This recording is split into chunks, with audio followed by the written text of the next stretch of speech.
আসসালামু আলাইকুম প্রিয় দিনী ভাই ও বোনেরা। গল্পটি বেশ অনেক দিন আগের। হযরত ইমাম আবু হানিফা রহমতুল্লাহ আলাইহি ও এক নাস্তিকের বিতর্ক সভা। একবার একদল নাস্তিক ও তাদের নেতারা একজন বিখ্যাত মুসলিম নেতার অর্থাৎ ইমাম আবু হানিফা রহমতুল্লাহ আলাইহির সাথে বিতর্ক অনুষ্ঠানের জন্য আহ্বান জানালেন।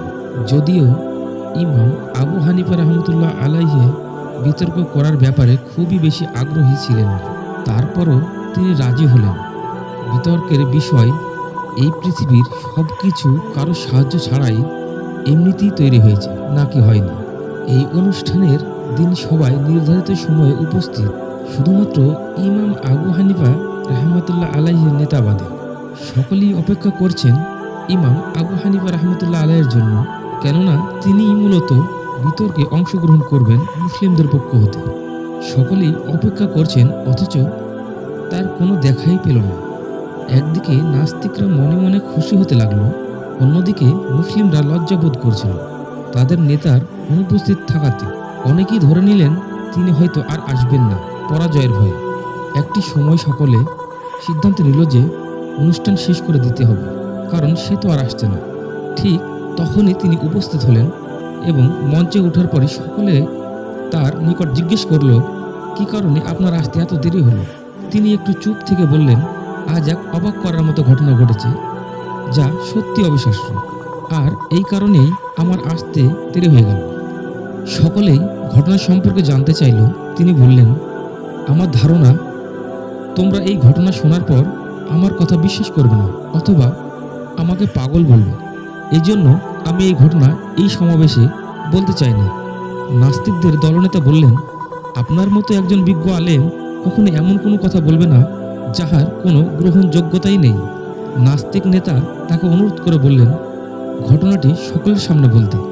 মুসলিম পণ্ডিত ইমাম আবু হানিফা রহমতুল্লাহ আলাইহি বলতে শুরু করলেন, আজ বাড়ি হতে বের হয়ে যখন নদীর ঘাটে পৌঁছেছি, তখন দেখি নদীতে কোনো নৌকা বা যানবাহন নেই, আশেপাশেও কোনো লোকজনও নেই। আমি দীর্ঘক্ষণ অপেক্ষা করেছি নৌকার জন্য। হঠাৎ বিকট আওয়াজ করে একটি গাছ নদীতে পড়ে গেল। তারপর গাছটি ছোট ছোট টুকরো হতে শুরু হলো। আমি একটু অবাক হয়ে গেলাম। এরপর টুকরোগুলো একটি আরেকটির সাথে যুক্ত হতে লাগলো। কিছুক্ষণের ভিতর এটি একটি নৌকাতে পরিণত হলো। অতঃপর নৌকাটি ধীরে ধীরে আমার ঘাটের দিকে এগিয়ে এলো। আমি কিছুটা ভয় পেয়ে গেলাম, যেহেতু ঘাটে নৌকা ছিল না, তাই সাহস করে নৌকাটির উপর উঠে পড়লাম। নৌকাটি নিজে চলতে শুরু করলো আর আমাকে নদী পার করে দিল। তারপর আমি হেঁটে চলে আসলাম। আর এইসব ঘটনা ঘটেছিল অনেক সময় ধরে, যার কারণে আমার আসতে দেরি হয়ে গেল। নাস্তিকদের সকলেই হু হু করে হেসে উঠল। মুসলিমরা সকলেই কানাকানি করতে লাগলো। নাস্তিকদের দলনেতা বলেই ফেললেন, আপনাকে কেউ কিছু খাইয়ে দিয়েছে কিনা? নাস্তিক নেতা বললেন, এমনি এমনি কোনো কিছু হওয়া কি সম্ভব? আপনি তো পাগলের মতো কথা বলছেন। তখন ইমাম আবু হানিফা রহমতুল্লাহ আলাই বললেন, আমি না হই একা পাগল হয়েছি, কিন্তু আপনারা সবাই একত্রে পাগল হলেন কিভাবে? আমি তো শুধুমাত্র একটি গাছ হতে একটি নৌকা তৈরি হওয়ার কথা বললাম, আর আপনারা বলেছেন এই মহাবিশ্বের চাঁদ, সূর্য, পৃথিবী, গাছপালা, পশু পাখি সবকিছুই এমনিতেই সৃষ্টি হয়ে গেছে। আর এইভাবে ইমাম আবু হানিফা রহমতুল্লাহ আলাইহি বিতর্কে জয়ী হলেন। সুবহানাল্লাহ। ভিডিওটি যদি ভালো লেগে থাকে, পরবর্তী ভিডিও পাওয়ার জন্য চ্যানেলটিকে সাবস্ক্রাইব করে আমাদের পাশে থাকুন। সবাই ভালো থাকবেন এবং সুস্থ থাকবেন। খুদা হাফেজ।